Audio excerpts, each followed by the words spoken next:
साहिब जी। सतनाम वाहिगुरु साहिब जी। सतनाम वाहिगुरु साहिब जी।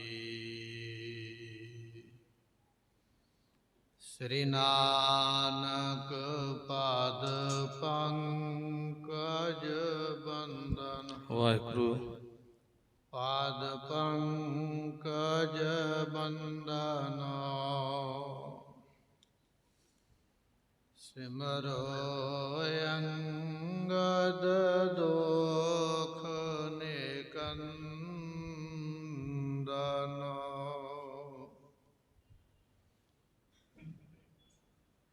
अमरदास गुर हृदय त्यामो।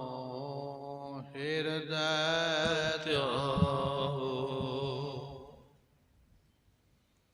श्री गुरु रामदास गुण गावो।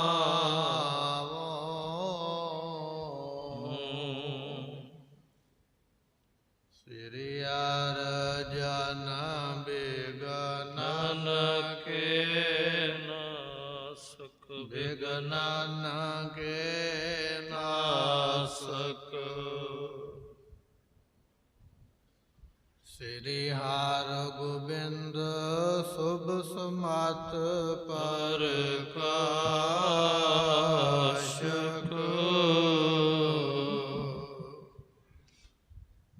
श्री हर राय नमो कर जोरी। नमो कर जोरी।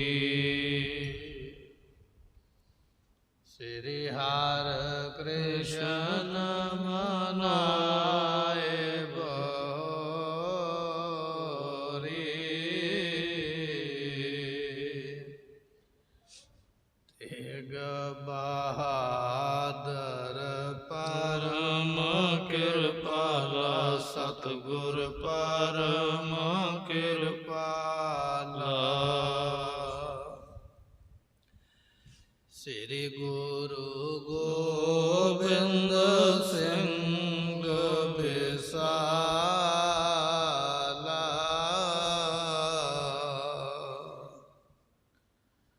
तारों तारा पर पुन पुन सीसा जी।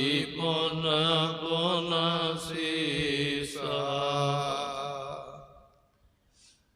बंदो बार बार जगदीसा।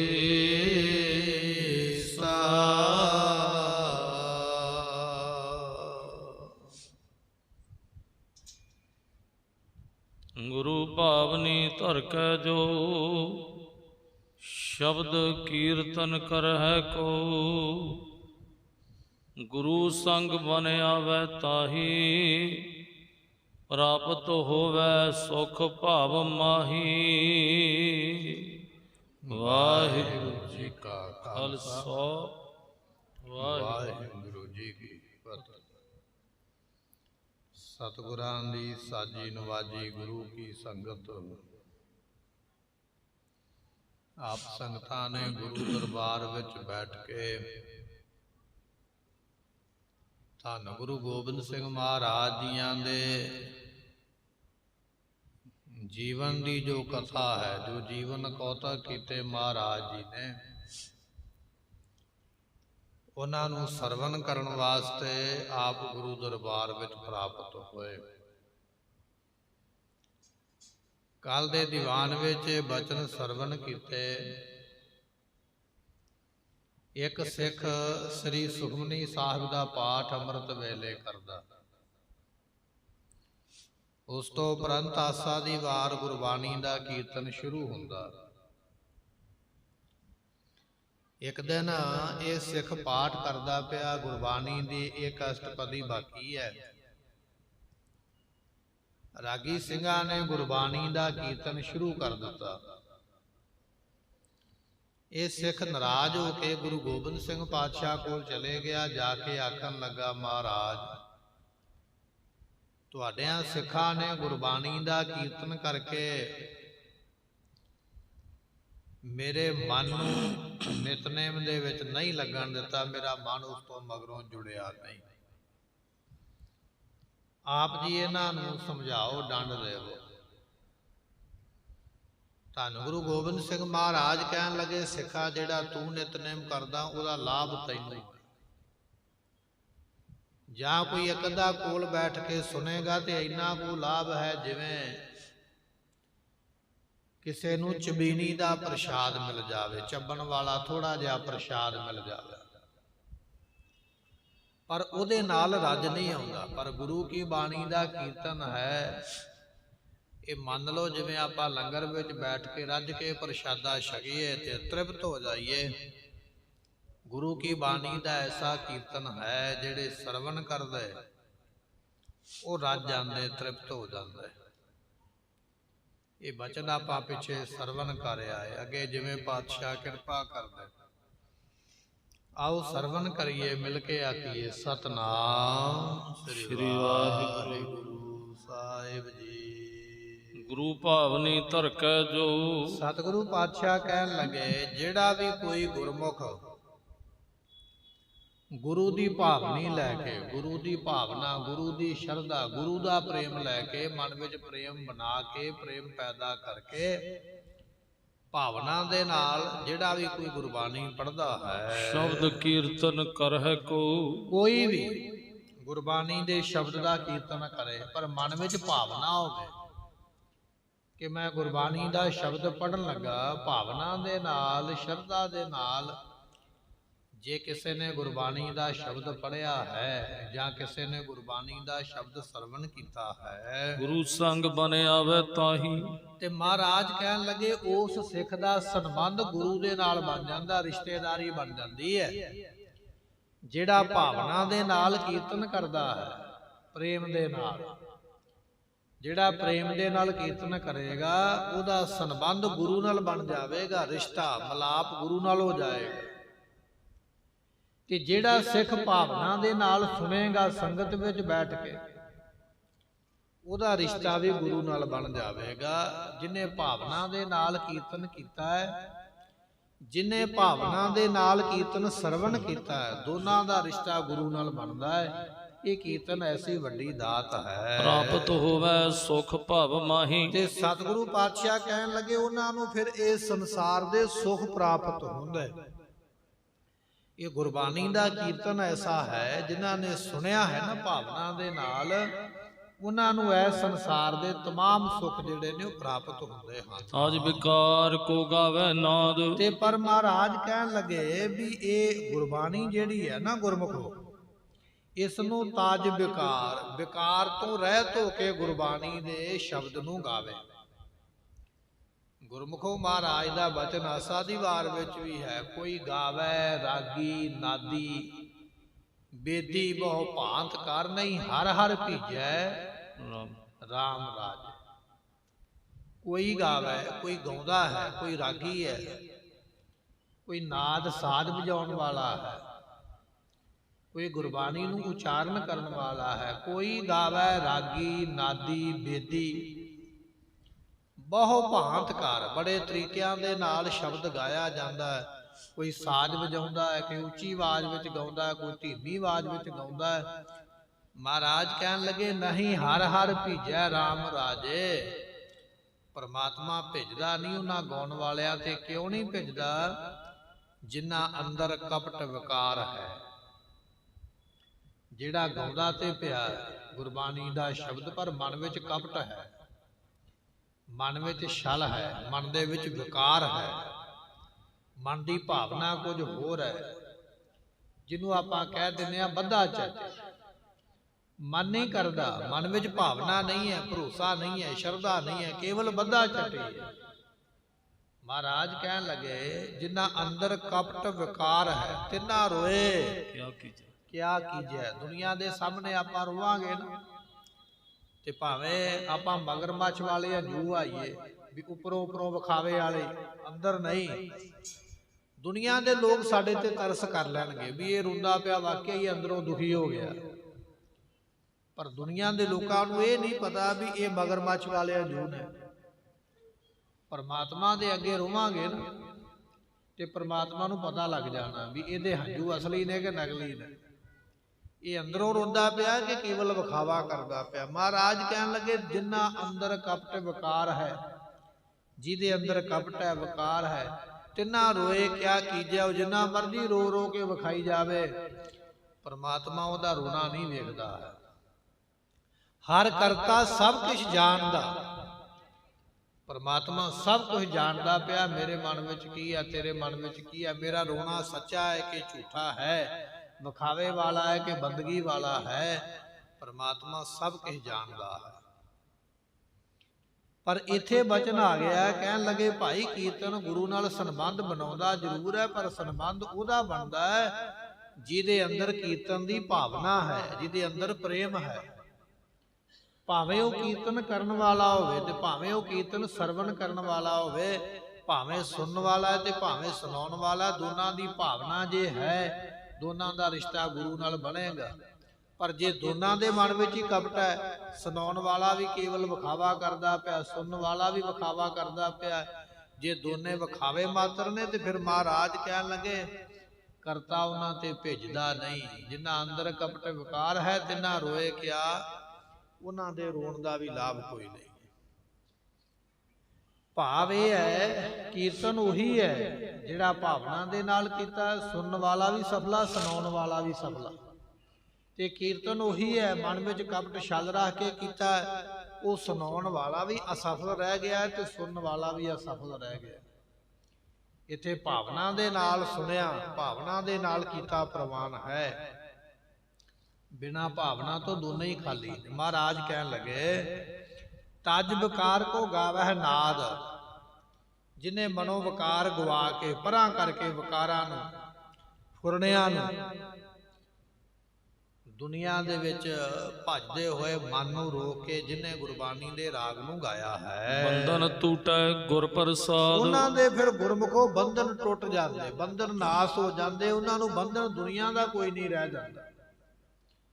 ਪਰ ਇੱਥੇ ਬਚਨ ਧਿਆਨ ਹੀ ਰੱਖਣਾ ਵੀ ਜਿਹਨੇ ਭਾਵਨਾ ਦੇ ਨਾਲ ਗਾਇਆ ਬੰਧਨ ਉਹਦਾ ਟੁੱਟਣਾ ਹੈ, ਜਿਹਨੇ ਭਾਵਨਾ ਦੇ ਨਾਲ ਸੁਣਿਆ ਬੰਧਨ ਉਹਦਾ ਟੁੱਟਣਾ ਹੈ।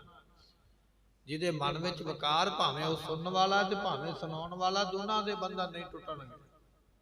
ਸਤਿਗੁਰੂ ਪਾਤਸ਼ਾਹ ਕਹਿਣ ਲੱਗੇ ਫਿਰ ਉਹਨਾਂ ਦੇ ਬੰਧਨ ਟੁੱਟਦੇ ਨੇ ਜਿਹੜੇ ਭਾਵਨਾ ਦੇ ਨਾਲ ਕੀਰਤਨ ਨੂੰ ਸੁਣਦੇ ਜਾਂ ਸੁਣਾਉਂਦੇ ਹਨ। ਸੁਣੈ ਪ੍ਰੇਮ ਧਰ ਫੇਰ ਨਾ ਫੇਰਾ। ਤੇ ਸਤਿਗੁਰੂ ਪਾਤਸ਼ਾਹ ਮਹਾਰਾਜ ਕਹਿਣ ਲੱਗੇ ਸੁਣੇ ਪ੍ਰੇਮ ਧਰ, ਜਿਹੜੇ ਪ੍ਰੇਮ ਰੱਖ ਕੇ ਸੁਣਦੇ ਨਾ ਉਹਨਾਂ ਦਾ ਦੁਬਾਰਾ ਫਿਰ ਦੁਨੀਆ ਵਿੱਚ ਫੇਰਾ ਨਹੀਂ ਪੈਂਦਾ, ਉਹਨਾਂ ਦਾ ਫੇਰ ਦੁਬਾਰਾ ਦੁਨੀਆ ਵਿੱਚ ਫੇਰ ਨਹੀਂ ਪਵੇਗਾ।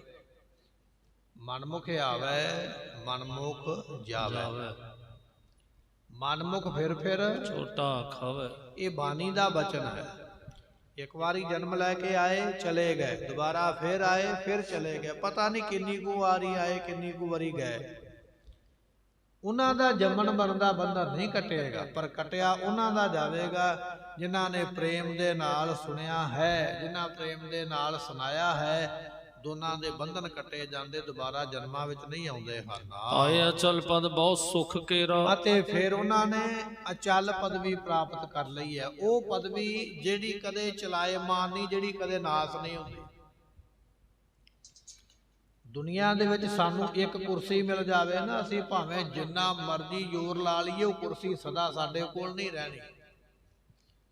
ਭਾਵੇਂ ਅਸੀਂ ਗਵਰਨਮੈਂਟ ਦੇ ਕਿੰਨੇ ਵੱਡੇ ਅਫਸਰ ਬਣ ਜਾਈਏ ਤਾਂ ਵੀ ਕੁਰਸੀ ਕੋਲ ਨਹੀਂ ਰਹਿਣੀ, ਇੱਕ ਸਮਾਂ ਹੈ, ਸਮੇਂ ਬਾਅਦ ਉਹ ਛੱਡਣੀ ਪੈਣੀ। ਤੇ ਭਾਵੇਂ ਅਸੀਂ ਕੋਈ ਹੋਰ ਪ੍ਰਾਈਵੇਟ ਥਾਂ ਤੇ ਕਿਤੇ ਕਬਜ਼ਾ ਕਰ ਲਈਏ, ਉਹ ਵੀ ਸਦਾ ਵਾਸਤੇ ਨਹੀਂ ਰਹਿਣਾ, ਇੱਕ ਸਮਾਂ ਆਉਣਾ ਉਹ ਵੀ ਛੱਡਣਾ ਪੈਣਾ। ਇੱਥੋਂ ਤੱਕ ਕਿ ਇਹ ਮਨੁੱਖਾ ਜਨਮ ਵੀ ਸਦਾ ਵਾਸਤੇ ਨਹੀਂ ਰਹਿਣਾ, ਇੱਕ ਸਮਾਂ ਆਉਣਾ ਹੈ ਮਨੁੱਖਾ ਜਨਮ ਵੀ ਛੱਡਣਾ ਪੈਣਾ। ਪਰ ਮਹਾਰਾਜ ਕਹਿਣ ਲੱਗੇ ਜਿਨ੍ਹਾਂ ਨੇ ਗੁਰੂ ਦੇ ਸ਼ਬਦ ਨੂੰ ਭਾਵਨਾ ਦੇ ਨਾਲ ਜਪਿਆ, ਉਹਨਾਂ ਨੂੰ ਅਚਲ ਪਦਵੀ ਪ੍ਰਾਪਤ ਹੁੰਦੀ ਹੈ, ਜਿਹੜੀ ਕਦੇ ਚਲਾਏਮਾਨ ਨਹੀਂ ਹੁੰਦੀ, ਜਿਹੜੀ ਕਦੇ ਨਾਸ ਨਹੀਂ ਹੁੰਦੀ, ਜਿਹੜੀ ਪਦਵੀ ਕਦੇ ਨਹੀਂ ਜਾਂਦੀ ਹੈ। ਐਸਾ ਸੁਖ ਉਹਨਾਂ ਗੁਰਮੁਖਾਂ ਨੂੰ ਪ੍ਰਾਪਤ ਹੁੰਦਾ ਹੈ। ਸ਼ਬਦ ਅਰਥ ਕੋ ਨਿਰਣੈ ਕਰੈ। ਤੇ ਇਸ ਤਰ੍ਹਾਂ ਜਿਹੜੇ ਗੁਰਮੁਖ ਨੇ ਹੁਣ ਇਹਦੇ ਤੋਂ ਅੱਗੇ ਬਚਨ ਆ ਗਿਆ ਹੈ। ਇੱਕ ਤੇ ਬਚਨ ਇਹ ਸੀ ਵੀ ਸੁਣਨ ਵਾਲਾ ਤੇ ਸੁਣਾਉਣ ਵਾਲਾ। ਇਸ ਤੋਂ ਅਗਲਾ ਬਚਨ ਆ ਗਿਆ ਹੈ ਜਿਹੜਾ ਸ਼ਬਦ ਦੇ ਅਰਥ ਦਾ ਨਿਰਣਾ ਕਰਦਾ ਹੈ। ਗੁਰਬਾਣੀ ਦਾ ਸ਼ਬਦ ਪੜ੍ਹਿਆ ਨਾ, ਉਸ ਸ਼ਬਦ ਦੇ ਅਰਥ ਕਰਕੇ ਸੁਣਾਉਣਾ, ਜਿਹਨੂੰ ਆਪਾਂ ਕਹਿੰਦੇ ਆ ਕਥਾ ਵਿਚਾਰ। ਜਿਨੇ ਗੁਰਬਾਣੀ ਦੇ ਸ਼ਬਦ ਦਾ ਨਿਰਣਾ ਕੀਤਾ ਹੈ, ਗੁਰਬਾਣੀ ਦੇ ਸ਼ਬਦ ਦੇ ਅਰਥ ਕੀਤੇ। ਅਰਥ ਕਿਸ ਤਰ੍ਹਾਂ ਕਰਨੇ ਨੇ? ਜਿਹੜੇ ਗੁਰਬਾਣੀ ਦੇ ਬਣਦੇ ਨੇ, ਭਾਵਨਾ ਦੇ ਨਾਲ ਜੋੜਨ ਵਾਲੇ, ਆਪਣੇ ਵੱਲੋਂ ਨਹੀਂ ਵੀ ਅਰਥ ਤੇ ਸੱਜੇ ਨੂੰ ਜਾ ਰਿਹਾ ਤੇ ਮੈਂ ਖੱਬੇ ਨੂੰ ਖਿੱਚਦਾ ਪਿਆ। ਅਰਥ ਬਣਦਾ ਨਹੀਂ ਪਰ ਮੈਂ ਬਣਾਉਣ ਦੀ ਕੋਸ਼ਿਸ਼ ਕਰਦਾ ਪਿਆ। ਅਰਥ ਮਿਲਦਾ ਨਹੀਂ, ਜੋੜ ਨਹੀਂ ਖਾਂਦਾ ਪਰ ਮੈਂ ਜੋੜਨ ਦਾ ਯਤਨ ਕਰਦਾ ਪਿਆ, ਵੀ ਆਪਣੇ ਕੋਲੋਂ ਆਪਣੀ ਮਤ ਮੁਤਾਬਕ ਬਣਾਇਆ ਗਿਆ। ਐਸਾ ਕੀਤਾ ਹੋਇਆ ਅਰਥ ਸਫਲਾ ਨਹੀਂ ਹੈ। ਨਾ ਸੁਣਾਉਣ ਵਾਲਾ ਨਾ ਸੁਣਨ ਵਾਲਾ, ਦੋਨੇ ਹੀ ਖਾਲੀ ਰਹਿ ਗਏ। ਗੁਰਬਾਣੀ ਦਾ ਜਿਹੜਾ ਸ਼ਬਦ ਹੈ ਉਹਦੇ ਅਰਥ ਦਾ ਨਿਰਣਾ ਕਰਨਾ, ਜਿਹੜਾ ਸਿਧਾਂਤਿਕ ਅਰਥ ਹੈ, ਜਿਹੜਾ ਸਹੀ ਅਰਥ ਹੈ, ਜਿਹੜਾ ਅਰਥ ਬਣਦਾ ਪਿਆ ਗੁਰਬਾਣੀ ਦਾ, ਜਿਨੇ ਪੂਰਾ ਅਰਥ ਕਰਕੇ ਸੁਣਾਇਆ ਹੈ। ਗੁਰ ਕੋ ਕਹਿਵੋ ਸਾਚ ਉਤਰੈ। ਜੋ ਗੁਰੂ ਨੇ ਆਖਿਆ ਹੈ, ਗੁਰਬਾਣੀ ਦੇ ਅਰਥ ਦੱਸਣ ਵਾਲਾ ਉਹਨੂੰ ਸੱਚਾ ਸੱਚਾ ਕਹਿ ਦੇਵੇ। ਇਹ ਨਹੀਂ ਕਿ ਫਲਾਣਾ ਬੰਦਾ ਮੇਰੇ ਸਾਹਮਣੇ ਬੈਠ ਗਿਆ, ਜੇ ਮੈਂ ਹੁਣ ਆਹ ਗੱਲ ਕਹੀ ਤੇ ਇਹਨੂੰ ਗੁੱਸਾ ਲੱਗੇਗਾ, ਇਹ ਨਾਰਾਜ਼ ਹੋ ਜਾਏਗਾ। ਮੇਰੇ ਸਾਹਮਣੇ ਮੰਤਰੀ ਬੈਠ ਗਿਆ ਹੈ, ਮੇਰੇ ਸਾਹਮਣੇ ਸੰਤਰੀ ਬੈਠ ਗਿਆ ਹੈ, ਮੇਰੇ ਸਾਹਮਣੇ ਕੋਈ ਇਲਾਕੇ ਦਾ ਖਾਸ ਵਿਅਕਤੀ ਆ ਕੇ ਬੈਠ ਗਿਆ ਹੈ, ਜੇ ਮੈਂ ਹੁਣ ਗੁਰਬਾਣੀ ਦੀ ਆਹ ਗੱਲ ਕੀਤੀ ਜਾਂ ਆਹ ਅਰਥ ਕੀਤਾ ਤੇ ਬੰਦਾ ਨਾਰਾਜ਼ ਹੋ ਜਾਏਗਾ। ਉਹਨੂੰ ਵੇਖ ਕੇ ਗੱਲ ਬਦਲ ਲੈਣੀ। ਬਾਬਾ ਰਾਮ ਰਾਏ ਦਾ ਇਤਿਹਾਸ ਆਪਾਂ ਪੜ੍ਹਦੇ ਹਾਂ ਨਾ। ਬਾਬਾ ਰਾਮ ਰਾਏ ਨੂੰ ਉਹਨਾਂ ਨੇ ਆਖਿਆ ਵੀ ਗੁਰਬਾਣੀ ਵਿੱਚ ਲਿਖਿਆ ਮਿੱਟੀ ਮੁਸਲਮਾਨ ਕੀ ਪੇੜਾ ਪਈ ਘੁਮਿਆਰ। ਬਾਬਾ ਜੀ ਇਹ ਤੁਹਾਡੇ ਗ੍ਰੰਥ ਵਿੱਚ ਲਿਖਿਆ, ਇਹਦਾ ਮਤਲਬ ਕੀ ਹੈ? ਵੀ ਮੁਸਲਮਾਨ ਦੇ ਸਰੀਰ ਦੀ ਮਿੱਟੀ ਘੁਮਿਆਰ ਦੇ ਭਾਂਡੇ ਦੇ ਵਿੱਚ ਬਣ ਕੇ ਤੇ ਮੁੜ ਕੇ ਅੱਗ ਵਿੱਚ ਸੜਦੀ ਹੈ। ਜਦੋਂ ਇਹ ਗੱਲ ਪੁੱਛੀ ਗਈ ਤੇ ਉਹ ਔਰੰਗਜ਼ੇਬ ਸਾਹਮਣੇ ਬੈਠਾ, ਬੜੇ ਬੜੇ ਵਜ਼ੀਰ, ਅਹਿਲਕਾਰ, ਵਿਦਵਾਨ, ਆਲਮ ਫਾਜ਼ਲ ਬੈਠੇ, ਬੜੇ ਬੜੇ ਕਾਜੀ ਤੇ ਮੁਲਾਣੇ ਬੈਠੇ। ਹੁਣ ਉੱਥੇ ਬਾਬਾ ਰਾਮ ਰਾਏ ਨੇ ਇਹ ਗੱਲ ਸੋਚੀ ਵੀ ਜੇ ਮੈਂ ਕਹਿ ਦਿੱਤਾ ਨਾ ਵੀ ਵਾਕਿਆ ਹੀ ਮਿੱਟੀ ਮੁਸਲਮਾਨ ਦੀ ਘੁਮਿਆਰ ਦੇ ਚੱਕ ਵਿੱਚ ਚੜ੍ਹਦੀ ਆ ਕੇ ਤੇ ਭਾਂਡਾ ਬਣਦਾ ਤੇ ਅੱਗ ਵਿੱਚ ਸੜਦੀ ਹੈ, ਤੇ ਲੋਕ ਮੇਰੇ ਨਾਲ ਨਾਰਾਜ਼ ਹੋ ਜਾਣਗੇ। ਮੈਨੂੰ 6 ਮਹੀਨੇ ਹੋ ਗਏ ਇਹਨਾਂ ਦੇ ਨਾਲ ਮੇਲ ਮਿਲਾਪ ਬਣਾ ਕੇ ਰੱਖਦਿਆਂ ਨੂੰ, ਮੈਨੂੰ ਸਾਲ ਹੋ ਗਿਆ ਇਹਨਾਂ ਦੇ ਨਾਲ ਮੇਲਾ ਜੋਲਾ ਕਰਦਿਆਂ ਨੂੰ। ਅੱਜ ਮੈਂ ਸਹੀ ਗੱਲ ਦੱਸ ਦਿੱਤੀ ਤੇ ਮੇਰਾ ਸਾਰਾ ਮੇਲ ਮਿਲਾਪ ਟੁੱਟ ਜਾਏਗਾ। ਮੈਨੂੰ ਕੀ ਕਰਨਾ ਚਾਹੀਦਾ ਹੈ? ਮੈਨੂੰ ਹੁਣ ਇਹਨਾਂ ਨੂੰ ਖੁਸ਼ ਕਰਨ ਵਾਸਤੇ ਗੁਰਬਾਣੀ ਦਾ ਅਰਥ ਬਦਲ ਦੇਣਾ ਚਾਹੀਦਾ। ਇਹ ਉਹਦੇ ਮਨ ਵਿੱਚ ਭਾਵਨਾ ਆ ਗਈ, ਇਹਨੂੰ ਕਿਹਾ ਜਾਂਦਾ ਹੀਨ ਭਾਵਨਾ। ਡਰ ਕੇ ਕਿਸੇ ਨੂੰ ਗੱਲ ਬਦਲ ਦਿੱਤੀ ਤੇ ਉਹਨੇ ਫਿਰ ਬਚਨ ਸੁਣਾਇਆ, ਕਹਿਣ ਲੱਗਾ ਮਿੱਟੀ ਮੁਸਲਮਾਨ ਕੀ ਪੇੜਾ ਪਈ ਘੁਮਿਆਰ। ਨਹੀਂ, ਮਿੱਟੀ ਬੇਈਮਾਨ ਕੀ ਪੇੜਾ ਪਈ ਘੁਮਿਆਰ। ਮੁਸਲਮਾਨ ਦੀ ਥਾਂ ਤੇ ਬੇਈਮਾਨ ਕਹਿ ਦਿੱਤਾ। ਤੇ ਜਦੋਂ ਉਹਨਾਂ ਨੇ ਬਚਨ ਸੁਣਿਆ ਤਾਂ ਉਹ ਕਹਿਣ ਲੱਗੇ ਵੀ ਹਾਂ, ਇਹ ਤੇ ਕੁਰਾਨ ਦੇ ਵਿੱਚ ਵੀ ਲਿਖਿਆ ਵੀ ਬੇਈਮਾਨ ਦੀ ਇੱਥੇ ਵੀ ਗਤ ਨਹੀਂ ਹੁੰਦੀ ਤੇ ਬੇਈਮਾਨ ਦੀ ਉੱਥੇ ਵੀ ਗਤ ਨਹੀਂ ਹੁੰਦੀ। ਬੇਈਮਾਨ ਬੰਦਾ ਤੇ ਦੋਨਾਂ ਜਗ੍ਹਾ ਤੇ ਹੀ ਧੱਕੇ ਖਾਂਦਾ, ਲੋਕ ਵਿੱਚ ਵੀ ਪਰਲੋਕ ਵਿੱਚ ਵੀ। ਨਾ ਇੱਥੇ ਮੰਨਿਆ ਜਾਂਦਾ ਨਾ ਉੱਥੇ ਮੰਨਿਆ ਜਾਂਦਾ। ਬੇਈਮਾਨ ਵਾਸਤੇ ਤੇ ਕੁਰਾਨ ਵਿੱਚ ਵੀ ਬੜਾ ਕੁਝ ਲਿਖਿਆ। ਜੇ ਤੁਹਾਡੇ ਗੁਰੂ ਨੇ ਬੇਈਮਾਨ ਦੀ ਗੱਲ ਕੀਤੀ ਹੈ ਫਿਰ ਠੀਕ ਕੀਤੀ ਹੈ, ਫਿਰ ਅਸੀਂ ਨਾਰਾਜ਼ ਨਹੀਂ ਹਾਂ। ਮੁਸਲਮਾਨ ਨੂੰ ਬੇਈਮਾਨ ਕਹਿ ਦਿੱਤਾ। ਉਹ ਬਚਨ ਗੁਰੂ ਹਰਿਰਾਏ ਪਾਤਸ਼ਾਹ ਕੋਲ ਆ ਗਿਆ। ਕਿਸੇ ਨੇ ਦੱਸ ਦਿੱਤੇ, ਮਹਾਰਾਜ ਤੁਹਾਡਾ ਫਰਜ਼ੰਦ ਬਾਣੀ ਦੀ ਪੰਕਤੀ ਨੂੰ ਇਸ ਤਰ੍ਹਾਂ ਕਹਿੰਦਾ। ਸਤਿਗੁਰੂ ਪਾਤਸ਼ਾਹ ਗੁਰੂ ਹਰਿਰਾਏ ਮਹਾਰਾਜ ਕਹਿਣ ਲੱਗੇ ਵੀ ਸ੍ਰਿਸ਼ਟੀ ਦੇ ਵਿੱਚ ਕੋਈ ਇਹੋ ਜਿਹਾ ਵਿਅਕਤੀ ਨਹੀਂ ਜਿਹਦੇ ਕੋਲ ਇੰਨੀ ਤਾਕਤ ਹੋਵੇ ਵੀ ਉਹ ਗੁਰੂ ਨਾਨਕ ਸਾਹਿਬ ਦੇ ਬਚਨ ਬਦਲੇ। ਜੇ ਸਾਡੇ ਪੁੱਤਰ ਨੇ ਬਦਲੇ ਨੇ ਤੇ ਫਿਰ ਇਹ ਸਾਡਾ ਪੁੱਤਰ ਹੀ ਨਹੀਂ ਹੈ।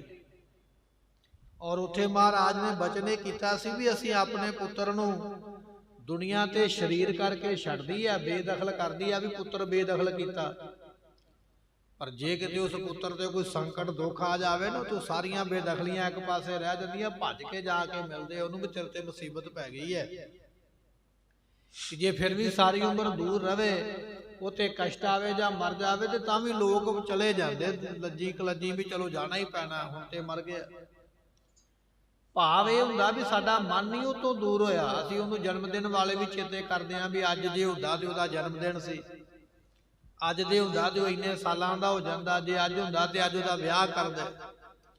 ਸਰੀਰ ਕਰਕੇ ਤੇ ਅਸੀਂ ਛੱਡਿਆ, ਪਰ ਮਨ ਕਰਕੇ ਨਹੀਂ ਛੱਡ ਸਕੇ। ਮਨ ਸਾਡਾ ਉਹਦੇ ਵਿੱਚ ਹੈ। ਗੁਰੂ ਰਾਏ ਪਾਤਸ਼ਾਹ ਨੇ ਆਖਿਆ, ਕਹਿਣ ਲੱਗੇ ਅਸੀਂ ਪੁੱਤਰ ਨੂੰ ਸਰੀਰ ਕਰਕੇ ਵੀ ਛੱਡਿਆ, ਅਸੀਂ ਅੱਜ ਆਪਣੇ ਪੁੱਤਰ ਨੂੰ ਮਨ ਕਰਕੇ ਵੀ ਛੱਡਿਆ। ਕਦੇ ਮਨ ਵਿੱਚ ਯਾਦ ਹੀ ਨਹੀਂ ਉਹਦੀ ਆਏਗੀ, ਇੰਨਾ ਮਹਾਰਾਜ ਨੇ ਤਿਆਗ ਕਰ ਲਿਆ ਉਹਦੇ ਨਾਲ।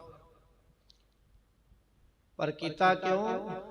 ਗੁਰਬਾਣੀ ਦੀ ਪੰਕਤੀ ਕੁਝ ਹੋਰ ਕਹਿੰਦੀ ਹੈ, ਬਾਬਾ ਰਾਮ ਰਾਏ ਨੇ ਕੁਝ ਹੋਰ ਕਹਿ ਕੇ ਸੁਣਾ ਦਿੱਤਾ। ਇਹ ਤੇ ਬਾਬਾ ਰਾਮ ਰਾਏ ਜੀ ਨੇ ਕੀਤਾ, ਉਹਦੇ ਨਾਲ ਇਹ ਹਾਲਤ ਹੋਈ ਹੈ। ਗੁਰਮੁਖੋ ਅੱਜ ਵੀ ਇਸੇ ਤਰ੍ਹਾਂ ਹੈ। ਕਈ ਵਾਰੀ ਕੋਈ ਗੁਰਬਾਣੀ ਦੀ ਪੰਕਤੀ ਦਾ ਅਰਥ ਚੱਲ ਰਿਹਾ ਹੈ, ਬੰਦਾ ਸੋਚਦਾ ਵੀ ਹੁਣ ਫਲਾਣਾ ਬੰਦਾ ਸਾਹਮਣੇ ਬੈਠ ਗਿਆ, ਜੇ ਮੈਂ ਸਹੀ ਗੱਲ ਕੀਤੀ ਤੇ ਇਹ ਨਾਰਾਜ਼ ਹੋ ਜਾਏਗਾ।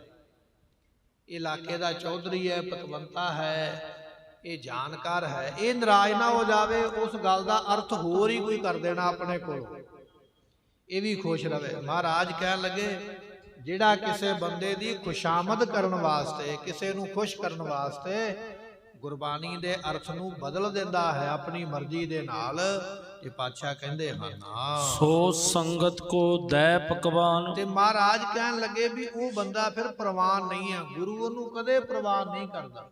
ਜਿਨੇ ਗੁਰੂ ਦੀ ਬਾਣੀ ਦੇ ਬਚਨ ਨੂੰ ਕਿਸੇ ਬੰਦੇ ਦਾ ਭੈ ਰੱਖ ਕੇ ਬਦਲ ਦਿੱਤਾ, ਗੁਰੂ ਉਹਨੂੰ ਪ੍ਰਵਾਨ ਨਹੀਂ ਕਰਦਾ, ਗੁਰੂ ਉਸ ਨੂੰ ਤਿਆਗ ਦਿੰਦਾ, ਪਰੇ ਕਰ ਦਿੰਦਾ। ਪਰ ਜਿਨੇ ਗੁਰੂ ਦੀ ਭਾਵਨਾ ਰੱਖ ਕੇ, ਗੁਰੂ ਦੀ ਸ਼ਰਧਾ ਰੱਖ ਕੇ ਵੀ ਜੋ ਗੁਰੂ ਨੇ ਆਖਿਆ ਮੈਂ ਤੇ ਉਹੀ ਕਵਾਂਗਾ, ਕਿਸੇ ਨੂੰ ਗੁੱਸਾ ਲੱਗਦਾ ਲੱਗੇ, ਕੋਈ ਚੰਗਾ ਸਮਝਦਾ ਸਮਝੇ, ਕੋਈ ਮਾੜਾ ਸਮਝਦਾ ਸਮਝੇ, ਮੈਨੂੰ ਕੋਈ ਫਿਕਰ ਨਹੀਂ ਹੈ, ਮੈਨੂੰ ਕੋਈ ਪਰਵਾਹ ਨਹੀਂ ਹੈ, ਮੈਂ ਤੇ ਜੋ ਗੁਰੂ ਨੇ ਆਖਿਆ ਉਹੀ ਕਵਾਂਗਾ। ਮਹਾਰਾਜ ਕਹਿਣ ਲੱਗੇ, ਜਿਹੜਾ ਇਸ ਤਰ੍ਹਾਂ ਦੀ ਭਾਵਨਾ ਦੇ ਨਾਲ ਗੁਰਬਾਣੀ ਦੀ ਕਥਾ ਕਰਦਾ ਜਾਂ ਸੁਣਾਉਂਦਾ ਹੈ, ਉਹ ਸੰਗਤ ਕੋ ਦੈ ਪਕਵਾਨ, ਉਹ ਸੰਗਤ ਨੂੰ ਪੱਕਾ ਭੋਜਨ ਦਿੰਦਾ ਹੈ। ਪੱਕਾ ਭੋਜਨ, ਮਠਿਆਈ ਦਾ ਭੋਜਨ, ਮਠਿਆਈ ਦਾ ਭੋਜਨ ਮਿਲ ਗਿਆ, ਲੰਗਰ ਦੇ ਨਾਲੋਂ ਵੀ ਚੰਗਾ ਲੰਗਰ ਮਿਲ ਗਿਆ। ਲੰਗਰ ਦੇ ਵਿੱਚ ਤੇ ਆਪਾਂ ਜਾ ਕੇ ਦਾਲ ਪ੍ਰਸ਼ਾਦਾ ਛਕਾਂਗੇ ਨਾ, ਪਰ ਜੇ ਦਾਲ ਪ੍ਰਸ਼ਾਦੇ ਦੀ ਥਾਂ ਤੇ ਸਾਨੂੰ ਮਠਿਆਈਆਂ ਮਿਲ ਜਾਣ, ਚੰਗੇ ਚੰਗੇ ਪਕਵਾਨ ਮਿਲ ਜਾਣ, ਤੇ ਭੁੱਖ ਵੀ ਸਾਡੀ ਦੂਰ ਹੋਵੇਗੀ, ਮਨ ਵੀ ਖੁਸ਼ ਹੋਵੇਗਾ, ਰੱਜ ਵੀ ਜਾਵਾਂਗੇ। ਮਹਾਰਾਜ ਕਹਿਣ ਲੱਗੇ, ਕੱਲੇ ਦਾ ਬਾਣੀ ਪੜ੍ਹਨਾ ਇਸ ਤਰ੍ਹਾਂ ਜਿਵੇਂ ਚਬੀਨੀ ਪ੍ਰਸ਼ਾਦ ਛਕਣਾ, ਫੱਕਾ ਮਾਰ ਕੇ ਜਾਂਦਿਆਂ ਕੋਈ ਚੀਜ਼ ਖਾ ਲਈ, ਮੂੰਹ ਤੇ ਮਿੱਠਾ ਹੋ ਗਿਆ ਪਰ ਰੱਜਿਆ ਨਹੀਂ।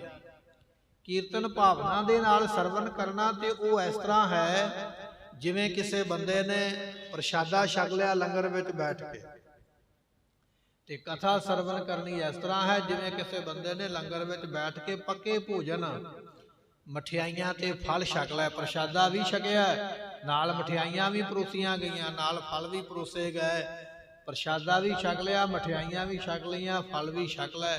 ਕਹਿਣ ਲੱਗੇ ਇਹ ਕਥਾ ਦਾ ਸੋਨਾ ਹੈ। ਕਥਾ ਦੀ ਮਹਿਮਾ ਕੀਰਤਨ ਨਾਲੋਂ ਵੀ ਕਿਤੇ ਜ਼ਿਆਦਾ। ਮਹਾਰਾਜ ਜੀਆਂ ਨੇ ਕਥਾ ਨੂੰ ਮਾਂ ਲਿਖਿਆ, ਕੀਰਤਨ ਨੂੰ ਪੁੱਤਰ ਲਿਖਿਆ। ਮਾਂ ਦਾ ਰੁਤਬਾ ਪੁੱਤਰ ਨਾਲੋਂ ਵੱਡਾ ਹੈ।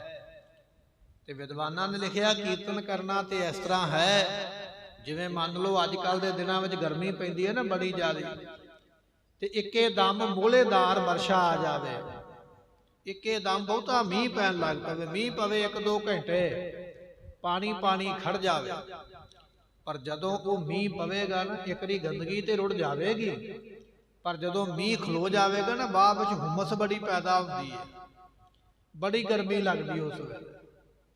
ਮੀਂਹ ਤੇ 2 ਘੰਟੇ ਮੋਹਲੇ ਧਾਰ ਪੈ ਗਿਆ, ਪਰ ਬਾਅਦ ਵਿੱਚ ਹੁਮਸ ਪੈਦਾ ਹੋ ਗਈ, ਗਰਮੀ ਦੂਰ ਨਹੀਂ ਹੋਈ ਸਗੋਂ ਗਰਮੀ ਵੱਧ ਗਈ ਹੈ।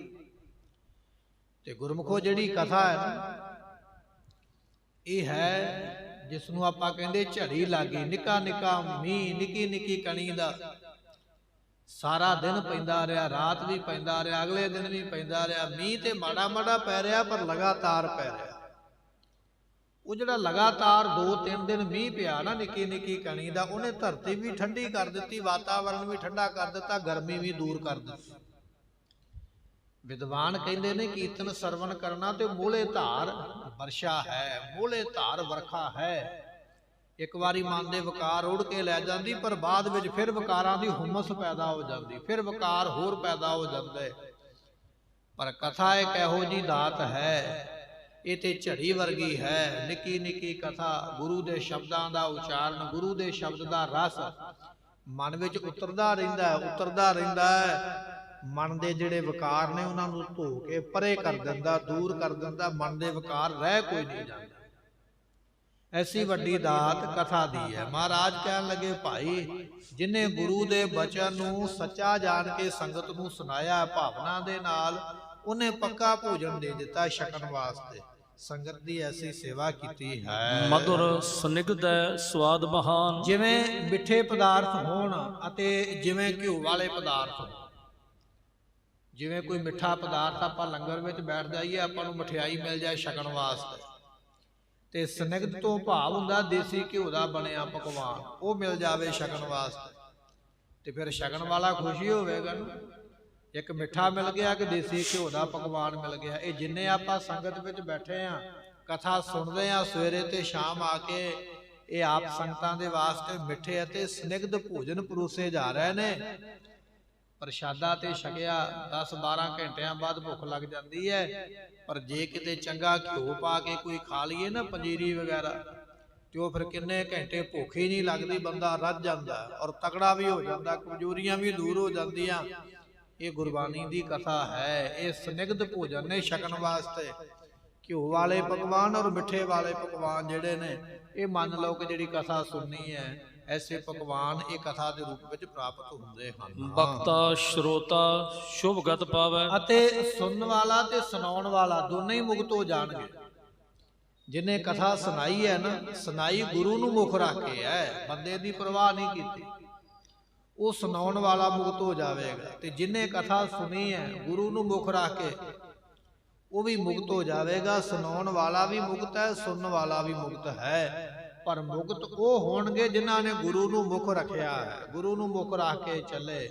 ਐਸੇ ਭਾਵਨਾ ਵਾਲੇ ਮੁਕਤ ਹੁੰਦੇ ਹਨ। ਅੰਤ ਵਿਖੇ ਗੁਰੂ ਰੂਪ ਸਮਾਵੇ। ਤੇ ਕਹਿਣ ਲੱਗੇ, ਫਿਰ ਜਦੋਂ ਸਰੀਰ ਛੱਡਣਾ ਨਾ, ਗੁਰਮੁਖੋ ਦੁਨੀਆ ਤੋਂ ਜਾਣਾ, ਉਹ ਫਿਰ ਬੰਦਾ ਗੁਰੂ ਦੇ ਵਿੱਚ ਸਮਾ ਜਾਂਦਾ, ਗੁਰੂ ਦੇ ਵਿੱਚ ਹੀ ਲੀਨ ਹੋ ਜਾਂਦਾ ਹੈ, ਗੁਰੂ ਦਾ ਰੂਪ ਹੋ ਜਾਂਦਾ ਹੈ। ਸਾਡੀ ਆਤਮਾ ਗੁਰੂ ਵਿੱਚ ਸਮਾ ਜਾਏਗੀ।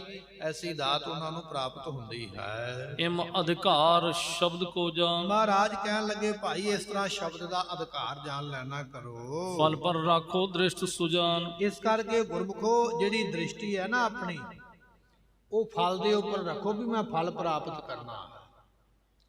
ਜੇ ਫਲ ਦੇ ਉੱਪਰ ਧਿਆਨ ਰੱਖੋਗੇ ਤੇ ਉਹਨੂੰ ਵੇਖ ਕੇ ਚੱਲੋਗੇ ਤੇ ਪ੍ਰਾਪਤ ਜ਼ਰੂਰ ਹੋਵੋਗੇ। ਤੇ ਜੇ ਤੁਹਾਡਾ ਧਿਆਨ ਹੀ ਭਟਕਦਾ ਰਿਹਾ, ਕਦੇ ਇੱਧਰ ਤੇ ਕਦੇ ਉੱਧਰ, ਨਾ ਫਲ ਮਿਲਣਾ ਨਾ ਪ੍ਰਾਪਤੀ ਹੋਣੀ।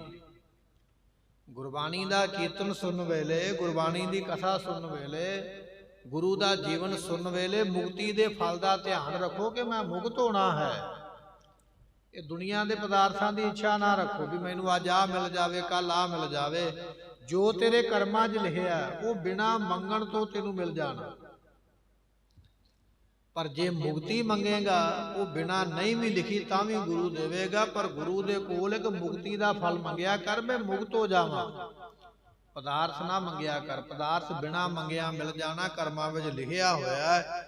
ਮੁਕਤੀ ਮੰਗਿਆ ਕਰ, ਮੁਕਤ ਹੋ ਜਾਏਗਾ। ਇਹ ਫਲ ਦੇ ਉੱਪਰ ਧਿਆਨ ਰੱਖਣਾ ਹੈ। ਦੋਹਰਾ ਸੰਗਤ ਸਭ ਨਿਸ਼ਚੈ ਤਰੈ, ਗੁਰ ਕੀ ਸ਼ਰਣੀ ਆਏ। ਜਿਹੜਾ ਗੁਰੂ ਦੀ ਸ਼ਰਨ ਵਿੱਚ ਆਏਗਾ ਉਹ ਨਿਸ਼ਚੈ ਤਰ ਜਾਏਗਾ, ਜ਼ਰੂਰ ਬਰ ਜ਼ਰੂਰ ਤਰੇਗਾ। ਇਹ ਪੂਰੀ ਗਰੰਟੀ ਹੈ। ਮਹਾਰਾਜ ਕਹਿਣ ਲੱਗੇ, ਜਿਹੜਾ ਸ਼ਰਨ ਵਿੱਚ ਆ ਗਿਆ, ਸੰਗਤ ਵਿੱਚ ਆ ਗਿਆ, ਉਹ ਤਰ ਜਾਂਦਾ ਹੈ। ਇਹਾਂ ਭੁਗਤ ਆਗੇ ਮੁਕਤ ਮਾਰਗ ਬੱਧ ਬਤਾਏ। ਸਤਿਗੁਰੂ ਪਾਤਸ਼ਾਹ ਕਹਿਣ ਲੱਗੇ, ਇੱਥੇ ਪਦਾਰਥ ਮਿਲਣਗੇ। ਜਿਹੜਾ ਬਾਣੀ ਪੜ੍ਹਦਾ ਹੈ ਨਾ, ਨਾਮ ਜਪਦਾ, ਨਾਮ ਜਪਣ ਵਾਲੇ ਨੂੰ ਇੱਥੇ ਪਦਾਰਥਾਂ ਦੀ ਕੋਈ ਕਮੀ ਨਹੀਂ ਹੈ। ਪਦਾਰਥ ਉਹਦੇ ਮਗਰ ਆਪੇ ਹੀ ਭੱਜੇ ਆਉਣਗੇ, ਦੌੜੇ ਆਉਣਗੇ, ਤੇ ਪਰਲੋਕ ਦੇ ਵਿੱਚ ਮੁਕਤ ਹੋਵੇਗਾ। ਦੋਵੇਂ ਦਾਤਾਂ ਮਿਲ ਗਈਆਂ। ਇੱਥੇ ਪਦਾਰਥਾਂ ਦੀ ਕਮੀ ਨਹੀਂ ਰਹੀ, ਪਰਲੋਕ ਵਿੱਚ ਮੁਕਤੀ ਮਿਲ ਗਈ। ਪਰ ਜਿਹੜਾ ਨਾਮ ਨਹੀਂ ਨਾ ਜਪੇਗਾ, ਉਹਨੂੰ ਪਦਾਰਥਾਂ ਦੀ ਇੱਥੇ ਵੀ ਹਾਲਤ ਮਾੜੀ ਰਹਿੰਦੀ ਹੈ, ਤਰਸਦਾ ਰਹਿੰਦਾ ਹੈ, ਆਹ ਨਹੀਂ ਮਿਲਿਆ, ਉਹ ਨਹੀਂ ਮਿਲਿਆ। ਦੁਨੀਆ ਦੇ ਵਿੱਚ ਵੀ ਉਹਦੀਆਂ ਮਨੋਰਥ ਇੱਛਾ ਪੂਰੀਆਂ ਨਹੀਂ ਹੋਈਆਂ, ਤੇ ਮਰ ਕੇ ਵੀ ਉਹ ਮੁਕਤ ਨਹੀਂ ਹੋਇਆ, ਜਨਮਾਂ ਵਿੱਚ ਪੈ ਗਿਆ। ਸਿੱਧਾ ਜਿਹਾ ਬਚਨ ਸਮਝਣ ਵਾਸਤੇ ਜੇ ਆਪਾਂ ਸੂਰਜ ਵੱਲ ਮੂੰਹ ਕਰਕੇ ਚੱਲਾਂਗੇ, ਪਰਛਾਵਾਂ ਸਾਡੇ ਪਿੱਛੇ ਆਉਂਦਾ ਹੈ। ਪਰ ਜੇ ਸੂਰਜ ਵੱਲ ਪਿੱਠ ਕਰਕੇ ਤੁਰਾਂਗੇ, ਪਰਛਾਵਾਂ ਅੱਗੇ ਦੌੜਦਾ ਰਹਿੰਦਾ। ਸੂਰਜ ਕੀ ਹੈ? ਗੁਰੂ। ਜੇ ਗੁਰੂ ਵੱਲ ਮੂੰਹ ਕਰਕੇ ਨਾਮ ਜਪਦਾ ਹੋਇਆ ਤੁਰੇਗਾ ਤੇ ਦੁਨੀਆ ਦੇ ਪਦਾਰਥ ਤੇਰੇ ਮਗਰ ਤੁਰੇ ਆਉਣਗੇ ਆਪਣੇ ਆਪ। ਪਰ ਜੇ ਗੁਰੂ ਨੂੰ ਪਿੱਠ ਕਰ ਲਈ ਨਾ ਵੀ ਗੁਰੂ ਤੋਂ ਕੀ ਲੈਣਾ, ਤੇ ਮੂੰਹ ਕਰ ਲਿਆ ਪਦਾਰਥਾਂ ਦੇ ਵੱਲ, ਪਦਾਰਥ ਅੱਗੇ ਅੱਗੇ ਦੌੜੇ ਜਾਣਗੇ, ਤੇਰੇ ਹੱਥ ਹੀ ਨਹੀਂ ਆਉਣਗੇ। ਸਤਿਗੁਰੂ ਪਾਤਸ਼ਾਹ ਕਹਿਣ ਲੱਗੇ ਇਹਾਂ ਭੁਗਤ ਆਗੈ ਮੁਕਤ, ਇੱਥੇ ਪਦਾਰਥ ਮਿਲ ਜਾਣਗੇ, ਮਨ ਚਾਹੇ ਅੱਗੇ ਮੁਕਤੀ ਮਿਲੇਗੀ ਜਿਨੇ ਉਹਦੇ ਨਾਮ ਨੂੰ ਜਪਿਆ ਹੈ। ਚੌਪਈ ਦਇਆ ਸਿੰਧ ਇਮ ਕਹਿ ਭੇ ਮੌਨ। ਸਤਿਗੁਰੂ ਪਾਤਸ਼ਾਹ ਮਹਾਰਾਜ ਇਹ ਬਚਨ ਕਰਕੇ ਨਾ ਗੁਰਮੁਖੋ ਸੰਗਤ ਬੈਠੀ ਹੋਈ, ਦਰਬਾਰ ਸਜਿਆ ਹੋਇਆ ਅਨੰਦਪੁਰ ਸਾਹਿਬ ਦੀ ਧਰਤੀ ਤੇ, ਇਹ ਮਹਾਰਾਜ ਨੇ ਮਹਿਮਾ ਦੱਸੀ ਕੀਰਤਨ ਤੇ ਕਥਾ ਦੀ। ਇਹ ਬਚਨ ਕਰਕੇ ਤੇ ਮਹਾਰਾਜ ਚੁੱਪ ਕਰ ਗਏ। ਹੁਣ ਮਹਾਰਾਜ ਚੁੱਪ ਕਿਉਂ ਕੀਤੇ ਇਹ ਤੇ ਪਤਾ ਹੈ, ਪਰ ਸੰਗਤ ਨੂੰ ਨਹੀਂ ਪਤਾ ਵੀ ਮਹਾਰਾਜ ਚੁੱਪ ਕਿਉਂ ਕੀਤੇ। ਸੰਗਤ ਸਾਰੀ ਮਹਾਰਾਜ ਦੇ ਮੂੰਹ ਵੱਲ ਵੇਖਦੀ ਪਈ, ਮਹਾਰਾਜ ਚੁੱਪ ਕਿਉਂ ਕਰ ਗਏ। ਬਿਲਕੁਲ ਮਹਾਰਾਜ ਚੁੱਪ ਕਰਕੇ ਬੈਠ ਗਏ ਹਨ। ਸਿੱਖਨ ਸੁਨਿਓ ਮਹਾਤਮ ਸ਼੍ਰੌਣ। ਸਿੱਖਾਂ ਨੇ ਮਹਾਰਾਜ ਦੇ ਕੋਲੋਂ ਇਹ ਮਹਾਤਮ ਇਹ ਫਲ ਸੁਣਿਆ ਹੈ। ਭਏ ਆਨੰਦ ਦੇਖ ਮੁਖ ਇੰਦ। ਤੇ ਸਤਿਗੁਰੂ ਪਾਤਸ਼ਾਹ ਮਹਾਰਾਜ ਦਾ ਮੁਖ ਚੰਦਰਮਾ ਵਰਗਾ ਵੇਖ ਕੇ ਸੰਗਤਾਂ ਤੇ ਸਿੱਖ ਪ੍ਰਸੰਨ ਹਨ। ਬੰਧਨ ਕਰੈ ਚਰਨ ਅਰਬਿੰਦ। ਸਤਿਗੁਰੂ ਪਾਤਸ਼ਾਹ ਮਹਾਰਾਜ ਦੇ ਚਰਨਾਂ ਦੇ ਉੱਪਰ ਉਸ ਵੇਲੇ ਆ ਕੇ ਨਮਸਕਾਰਾਂ ਕਰਦੇ। ਇੱਕ ਦਿਵਸ ਸੁਭ ਸੁਰਪਤ ਜੈਸੇ। ਇੱਕ ਦਿਨ ਕੀ ਹੋਇਆ, ਨਵੀਂ ਸਾਖੀ ਇੱਥੋਂ ਪ੍ਰਾਰੰਭ ਹੋਣ ਲੱਗੀ ਹੈ। ਸਾਡੇ ਵਿੱਚੋਂ ਬੜੀ ਸੰਗਤ ਪਾਠ ਕਰਦੀ ਹੈ, ਬੜੀ ਸੰਗਤ ਬਾਣੀ ਪੜ੍ਹਦੀ ਹੈ, ਪਰ ਅਸੀਂ ਬਾਣੀ ਨੂੰ ਪੜ੍ਹਦੇ ਹਾਂ ਅੱਖਾਂ ਮੀਟ ਕੇ, ਜੋ ਮੂੰਹ ਵਿੱਚੋਂ ਆਇਆ ਅਰਲ ਬਰਲ ਬੋਲੀ ਜਾਣਾ। ਪਾਠ ਪੂਰਾ ਕਰਨਾ, ਲਿਖਿਆ ਕੀ ਹੈ ਉਹਦੇ ਵੱਲ ਨਹੀਂ ਵੇਖਣਾ। ਇਹ ਸਾਡੀ ਹਾਲਤ ਹੈ। ਸਾਡੇ ਵਰਗਾ ਹੀ ਇੱਕ ਸਿੱਖ 10ਵੇਂ ਪਾਤਸ਼ਾਹ ਦੇ ਕੋਲ ਆ ਗਿਆ, ਪਾਠ ਤੇ ਕਰਦਾ ਪਰ ਪਾਠ ਕਰਦਾ ਅੱਖਾਂ ਮੀਟ ਕੇ, ਕਦੇ ਸੱਜੇ ਕਦੇ ਖੱਬੇ ਵੇਖਦਾ। ਗੁਰਬਾਣੀ ਦੀਆਂ ਲਗਾ ਮਾਤਰਾ ਕੀ ਲੱਗੀਆਂ ਉਹ ਨਹੀਂ ਵੇਖਦਾ, ਭੱਜਾ ਜਾਂਦਾ। ਅੱਜ ਵੀ ਕਈ ਵੇਖੀਦਾ ਨਾ, ਉਹ ਐ ਨਿਗਾਹ ਮਾਰ ਕੇ ਦੌੜੇ ਜਾਣਗੇ। ਟਾਈਮ ਨੂੰ ਵੇਖਿਆ ਜਾਂਦਾ ਵੀ ਇੰਨੇ ਟਾਈਮ ਵਿੱਚ ਇੰਨੇ ਪਾਠ ਕਰਨਾ ਹੈ। ਗੁਰਬਾਣੀ ਪੜ੍ਹਨ ਵੇਲੇ ਟਾਈਮ ਦੀ ਗਿਣਤੀ ਨਾ ਕਰ, ਗੁਰਬਾਣੀ ਨੂੰ ਭਾਵਨਾ ਨਾਲ ਪੜ੍ਹ। ਟਾਈਮ ਜੇ 5 ਮਿੰਟ ਵੱਧ ਲੱਗੇਗਾ ਸਫਲਾ ਹੋ ਜਾਏਗਾ। ਗੁਰਬਾਣੀ ਪੜ੍ਹਨ ਵੇਲੇ ਅਸੀਂ ਨਹੀਂ ਸਿੱਖਦੇ। ਇਹ ਮਤਾਂ ਸੋਚੋ ਵੀ ਮੈਨੂੰ 20 ਸਾਲ ਹੋ ਗਏ ਪਾਠ ਕਰਦਿਆਂ ਤੇ ਮੇਰੀ ਬਾਣੀ ਸ਼ੁੱਧ ਹੋ ਗਈ ਹੈ। ਤੈਨੂੰ 20 ਕੀ ਭਾਵੇਂ 40 ਹੋ ਜਾਣ, ਜਿੰਨਾ ਚਿਰ ਗੁਰਬਾਣੀ ਸਿੱਖਦਾ ਨਹੀਂ ਗੁਰਬਾਣੀ ਸ਼ੁੱਧ ਨਹੀਂ ਹੁੰਦੀ। ਤੇ ਗੁਰਬਾਣੀ ਸਿੱਖਣਾ ਅਸੀਂ ਚਾਹੁੰਦੇ ਹੀ ਨਹੀਂ, ਨਾ ਸਾਡੇ ਕੋਲ ਸਮਾਂ ਹੈ। ਛੋਟੇ ਬੱਚਿਆਂ ਦੇ ਉੱਪਰ ਪੜ੍ਹਾਈ ਦਾ ਜ਼ੋਰ ਹੁੰਦਾ, ਉਹਨਾਂ ਨੂੰ ਸਮਾਂ ਨਹੀਂ ਦਿੰਦੇ ਗੁਰਬਾਣੀ ਸਿੱਖ ਲੈਣ। ਤੇ ਜਦੋਂ ਅਸੀਂ ਵੱਡੇ ਹੋ ਜਾਂਦੇ ਆ ਫਿਰ ਅਸੀਂ ਸ਼ਰਮ ਮਹਿਸੂਸ ਕਰਦੇ ਆ ਵੀ ਜੇ ਮੈਂ ਹੁਣ ਸਿੱਖਣ ਗਿਆ ਤੇ ਮੈਨੂੰ ਲੋਕਾਂ ਨੇ ਆਖਣਾ ਵੀ ਇਹ ਪਹਿਲਾਂ ਬਿਨਾਂ ਸਿੱਖੇ ਤੋਂ ਹੀ ਪੜ੍ਹੀ ਜਾਂਦਾ ਸੀ। ਮੇਰਾ ਪਾਜ ਖੁੱਲ ਜਾਣਾ ਦੁਨੀਆ ਦੇ ਅੱਗੇ। ਫਿਰ ਆਪਣਾ ਪਾਜ ਛੁਪਾਉਣ ਵਾਸਤੇ, ਪਰਦਾ ਪਾਉਣ ਵਾਸਤੇ ਦੁਨੀਆ ਵੱਲੋਂ ਸ਼ਰਮ ਮਹਿਸੂਸ ਕਰਦਿਆਂ ਹੋਇਆ ਫਿਰ ਅਸੀਂ ਸਿੱਖਦੇ ਨੇ। ਪਰ ਇਹ ਬਚਨ ਸੱਚਾ ਹੈ। ਭਾਵੇਂ ਕਿਸੇ ਨੂੰ 60 ਸਾਲ ਹੋ ਗਏ ਨਾ ਪਾਠ ਕਰਦਿਆਂ, ਗੁਰਮੁਖੋ ਜਿਹਨੇ ਸਿੱਖਿਆ ਨਹੀਂ ਉਹ ਕਦੇ ਵੀ ਪਾਠ ਸ਼ੁੱਧ ਨਹੀਂ ਕਰ ਸਕਦਾ। ਜਿਹੜਾ ਪਾਠ ਸ਼ੁੱਧ ਨਹੀਂ ਕਰਦਾ ਉਹਦੀ ਹਾਲਤ ਕੀ ਹੁੰਦੀ ਹੈ ਉਹ ਮਹਾਰਾਜ ਸਾਨੂੰ ਅੱਜ ਦੱਸਣ ਲੱਗੇ ਸਾਖੀ ਦੇ ਵਿੱਚ। ਇੱਕ ਦਿਨ ਮਹਾਰਾਜ ਸਾਹਿਬ ਜੀ ਬੈਠੇ ਹੋਏ ਹਨ, ਸਹਿਜ ਸੁਭਾਏ ਸਤਿਗੁਰੂ ਬੈਸੇ। ਸਤਿਗੁਰੂ ਬੈਠੇ ਆ ਕੇ ਤਖਤ ਦੇ ਉੱਪਰ ਤੇ ਸੰਗਤਾਂ ਦਰਬਾਰ ਵਿੱਚ ਸਜੀਆਂ ਹਨ। ਪਾਠ ਕਰੈ ਸਿੱਖ ਓੰਕਾਰਾ। ਇੱਕ ਸਿੱਖ ਮਹਾਰਾਜ ਦਾ ਗੁਰਬਾਣੀ ਦਾ ਪਾਠ ਕਰਦਾ ਪਿਆ, ਸਾਡੇ ਵਰਗਾ ਮੇਰੇ ਵਰਗਾ ਕੋਈ ਬੈਠਾ। ਗੁਰਬਾਣੀ ਦਾ ਨਾਮ ਹੈ ਦੱਖਣੀ ਓੰਕਾਰ। ਜਿਹੜੇ ਸਿੱਖ ਸਹਿਜ ਪਾਠ ਕਰਦੇ ਨੇ ਜਾਂ ਗੁਰਬਾਣੀ ਦਾ ਗਿਆਨ ਰੱਖਦੇ, ਉਹਨਾਂ ਨੂੰ ਪਤਾ ਹੈ ਵੀ ਇਸ ਨਾਮ ਦੀ ਇੱਕ ਬਾਣੀ ਹੈ ਗੁਰੂ ਗ੍ਰੰਥ ਸਾਹਿਬ ਦੇ ਵਿੱਚ। ਬਾਣੀ ਦਾ ਨਾਮ ਹੈ ਦੱਖਣੀ ਓੰਕਾਰ। ਇਹ ਸਿੱਖ ਇਹ ਬਾਣੀ ਪੜ੍ਹਦਾ ਪਿਆ, ਗੁਰਕਾ ਸਾਹਿਬ ਤੋਂ ਪਿੱਛੇ ਬੈਠਾ, ਆਪਣੀ ਮੌਜ ਦੇ ਵਿੱਚ ਇਸਨੇ ਬਾਣੀ ਪੜ੍ਹੀ ਹੈ। ਵਿਪਰੈ ਅਰਥ ਅਜਾਨ ਉਚਾਰਾ। ਪਰ ਇਹਨੂੰ ਪਤਾ ਨਹੀਂ ਵੀ ਗੁਰਬਾਣੀ ਦੀ ਲਗਾ ਮਾਤਰਾ ਕਿਵੇਂ ਲਾਉਣੀ ਆ। ਮਹਾਰਾਜ ਨੇ ਲਿਖਿਆ ਸੋਚੈ ਸੋਚ ਨਾ ਹੋਈ। ਸੋਚੈ ਚੱਚੇ ਨੂੰ ਦਲਾਵਾਂ ਚੈ। ਤੇ ਸਾਡੇ ਵਿੱਚੋਂ ਬਹੁਤੇ ਪੜਨਗੇ ਸੋਚੇ, ਉਹਨੂੰ ਇੱਕੋ ਹੀ ਲਾਉਣਗੇ, ਇੱਕ ਨੂੰ ਬੁਲਾਉਂਦੇ ਹੀ ਨਹੀਂ। ਇਹ ਉਹ ਪੰਕਤੀ ਹੈ ਜਿੱਥੋਂ ਜਪਜੀ ਸਾਹਿਬ ਸ਼ੁਰੂ ਹੁੰਦਾ। ਤੇ ਬਹੁਤਿਆਂ ਨੂੰ ਇੱਕ ਓੰਕਾਰ ਨਹੀਂ ਕਹਿਣਾ ਆਉਂਦਾ, ਇੱਕ ਮਕਾਰ ਤੋਂ ਹੀ ਕੰਮ ਚੱਲ ਪੈਂਦਾ। ਗੁਰਬਾਣੀ ਦਾ ਪਹਿਲਾ ਸ਼ਬਦ, ਪਹਿਲਾ ਅੱਖਰ ਹੀ ਉਚਾਰਨ ਨਹੀਂ ਕਰਨਾ ਆਇਆ, ਔਰ ਕਦੇ ਸਿੱਖਿਆ ਨਹੀਂ ਵੀ ਚਲੋ ਸਿੱਖ ਹੀ ਲਵਾਂ, ਜੇ ਨਹੀਂ ਆਇਆ ਤੇ ਮੈਂ ਕਿਸੇ ਤੋਂ ਪੁੱਛ ਲਵਾਂ। ਨਹੀਂ, ਪਹਿਲਾ ਅੱਖਰ ਜਾਂ ਪਹਿਲੀ ਪੰਕਤੀ ਨਹੀਂ। ਜਿਸ ਤਰ੍ਹਾਂ ਦੀ ਗਲਤ ਜ਼ੁਬਾਨ ਤੇ ਪੱਕੀ ਹੈ ਉਸੇ ਤਰ੍ਹਾਂ ਸਾਰੀ ਜ਼ਿੰਦਗੀ ਪੜਦਾ। ਸੋਚੈ ਨੂੰ ਸੋਚੇ ਹੀ ਪੜਦਾ, ਕੋਈ ਫਰਕ ਬਹੁਤਾ ਨਹੀਂ ਹੈ, ਪਰ ਇੱਕ ਲਗਾ ਮਾਤਰਾ ਲੈ ਜਾਂਦੀ ਹੈ, ਉਤਰ ਜਾਂਦੀ ਹੈ, ਇੱਕੋ ਹੀ ਰਹਿ ਜਾਂਦੀ ਹੈ। ਲਾਵਾਂ ਤੇ ਦਲਾਵਾਂ ਦਾ ਫਰਕ ਪੈ ਜਾਂਦਾ, ਦੁਲਾਵਾਂ ਲਾਵੇਗਾ ਤੇ ਸੋਚੈ, ਨਹੀਂ ਲਾਵੇਗਾ ਤੇ ਸੋਚੇ। ਰੋ ਵਿਚਾਰ ਇਹ ਸਿੱਖ ਬਾਣੀ ਪੜਦਾ, ਇਹਨੇ ਵੀ ਇਸੇ ਤਰ੍ਹਾਂ ਹੀ ਕੀਤਾ। ਮਹਾਰਾਜ ਨੇ ਦਲਾਵਾਂ ਤੇ ਲਾਈਆਂ ਦੋ, ਇਹਨੇ ਆਖਿਆ ਵੀ ਦੋ ਤੇ ਜ਼ਰੂਰ ਜ਼ੋਰ ਲਾਉਣਾ ਹੈ, ਆਪਾਂ ਇੱਕ ਹੀ ਪੜ ਲਈਏ, ਇੱਕੋ ਹੀ ਪੜੀ ਹੈ। ਜਦੋਂ ਇੱਕ ਲਾਂ ਲਾ ਕੇ ਇਹਨੇ ਬਾਣੀ ਪੜੀ ਨਾ ਸਿੱਖ ਨੇ, ਤੇ ਉਸ ਵੇਲੇ ਫਿਰ ਮਹਾਰਾਜ ਜੀ ਸੁਨ ਸੁਜਾਨ ਗੁਰਬਾਕ ਅਲਾਏ। ਮਹਾਰਾਜ ਨੇ ਹੁਣ ਭਾਵੇਂ ਹੌਲੀ ਪੜਦਾ ਪਿਆ, ਪਰ ਮਹਾਰਾਜ ਤੇ ਅੰਤਰਜਾਮੀ ਹੈ ਨਾ, ਗੁਰੂ ਨੂੰ ਉੱਚੀ ਆਵਾਜ਼ ਦੇ ਕੇ ਸੁਣਾਉਣ ਦੀ ਲੋੜ ਨਹੀਂ, ਉਹ ਤੇਰੇ ਮਨ ਵਿੱਚੋਂ ਹੀ ਸੁਣਦਾ ਪਿਆ ਵੀ ਤੂੰ ਕੀ ਕਰਦਾ ਪਿਆ। ਜਦੋਂ ਸਿੱਖ ਨੇ ਬਾਣੀ ਗਲਤ ਪੜੀ ਤੇ ਮਹਾਰਾਜ ਅੰਦਰੋਂ ਸੁਣਦੇ ਪਏ, ਤੇ ਸਤਿਗੁਰਾਂ ਨੇ ਸੁਣ ਕੇ ਫਿਰ ਉਸ ਵੇਲੇ ਇਸਕੇ ਹੱਥੋਂ ਲਸਕਾ ਜਾਏ। ਮਹਾਰਾਜ ਨੇ ਦੋ ਸਿੱਖ ਖੜੇ ਕਰ ਲਏ। ਮਹਾਰਾਜ ਕਹਿਣ ਲੱਗੇ ਉਠੋ ਭਾਈ ਸਾਡੇ ਜਵਾਨੋ, ਆਓ ਡੰਡਾ ਲੈ ਕੇ। ਤੇ ਦੋ ਮਹਾਰਾਜ ਦੇ ਸੂਰਮੇ ਲਾਠੀਆਂ ਲੈ ਕੇ ਡੰਡੇ ਲੈ ਕੇ ਖੜੇ ਹੋ ਗਏ। ਮਹਾਰਾਜ ਹੁਕਮ ਕੀ ਹੈ? ਸਤਿਗੁਰੂ ਪਾਤਸ਼ਾਹ ਕਹਿਣ ਲੱਗੇ ਵੀ ਉਹ ਜਿਹੜਾ ਪਿੱਛੇ ਪਾਠ ਕਰਦਾ ਪਿਆ ਨਾ, ਉਹਨੂੰ ਪੁੱਛਣ ਦੀ ਲੋੜ ਨਹੀਂ, ਲੱਗ ਪਓ ਦੀ ਸੇਵਾ ਕਰਨ ਵਾਸਤੇ। ਉਹਨਾਂ ਨੇ ਡੰਡੇ ਚੁੱਕੇ ਤੇ ਪਹੁੰਚ ਗਏ ਉਹਦੇ ਕੋਲ, ਜਿਹੜਾ ਉਹ ਪਾਠ ਕਰਦਾ ਪਿਆ। ਸਤਿਗੁਰੂ ਪਾਤਸ਼ਾਹ ਕਹਿਣ ਲੱਗੇ ਵੀ ਇਹਨੂੰ ਜਾ ਕੇ ਕੁੱਟੋ ਸੋਟੀ ਦੇ ਨਾਲ। ਵਿਦਵਾਨਾਂ ਨੇ ਤਿੰਨ ਚਾਰ ਇੱਥੇ ਉਦਾਹਰਨਾਂ ਦਿੱਤੀਆਂ ਨੇ। ਕਈਆਂ ਨੇ ਲਿਖਿਆ ਵੀ ਲਾਠੀਆਂ ਦੇ ਨਾਲ ਕੁੱਟਿਆ, ਲਾਠੀਆਂ ਬਹੁਵਚਨ ਹੁੰਦਾ, ਤਿੰਨ ਚਾਰ ਲਾਠੀਆਂ ਨਾਲ, ਤਿੰਨ ਚਾਰ ਬੰਦਿਆਂ ਨੇ ਕੁੱਟਿਆ। ਕਈਆਂ ਨੇ ਲਿਖਿਆ ਵੀ ਲਾਠੀ ਦੇ ਨਾਲ, ਲਾਠੀ ਇੱਕੋ ਹੀ ਹੁੰਦੀ ਆ ਵੀ ਇੱਕ ਬੰਦੇ ਨੇ ਕੁੱਟਿਆ। ਤੇ ਕਈਆਂ ਨੇ ਇਹ ਲਿਖਿਆ ਵੀ ਮਹਾਰਾਜ ਨੇ ਉਹਦੇ ਮੂੰਹ ਤੇ ਚਪੇੜਾਂ ਮਰਵਾਈਆਂ ਸਨ, ਵੀ ਚਪੇੜ ਮਾਰੋ ਇਹਦੇ ਮੂੰਹ ਤੇ ਜਾ ਕੇ ਬਾਣੀ ਪੜਦਾ ਪਿਆ।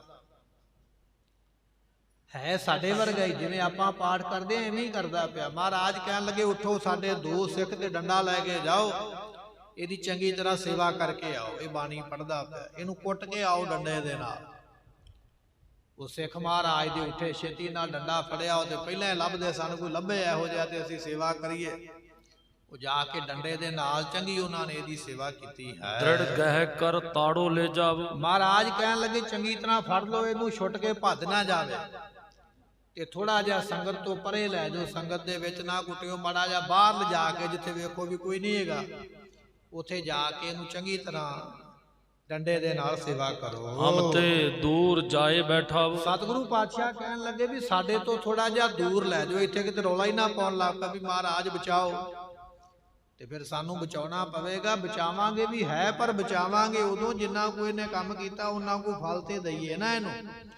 ਇਹਨੂੰ ਦੂਰ ਲੈ ਜਾਓ, ਦਰਬਾਰ ਤੋਂ ਬਾਹਰ ਲਿਜਾ ਕੇ ਡੰਡੇ ਦੇ ਨਾਲ ਇਹਨੂੰ ਚੰਗੀ ਤਰ੍ਹਾਂ ਕੁੱਟਣਾ ਕਰੋ। ਆਪ ਸਿੱਖ ਧਾਏ ਲਸਟਕਾ ਹੱਥ ਕਰ। ਹੁਣ ਗੁਰਮੁਖੋ ਜਦੋਂ ਮਹਾਰਾਜ ਨੇ ਭਜਨ ਕੀਤੇ, ਉਹ ਜਿਹੜੇ ਡੰਡੇ ਵਾਲੇ ਭਾਊ ਸਨ ਉਹਦੇ ਪਹਿਲਾਂ ਹੀ ਬੜੇ ਤੇਜ਼ ਸੀ ਵੀ ਮਹਾਰਾਜ ਕਿਤੇ ਹੁਕਮ ਤੇ ਕਰਨ ਤੇ ਅਸੀਂ ਛੇਤੀ ਨਾਲ ਆਪਣਾ ਹੱਥ ਹੌਲਾ ਕਰੀਏ।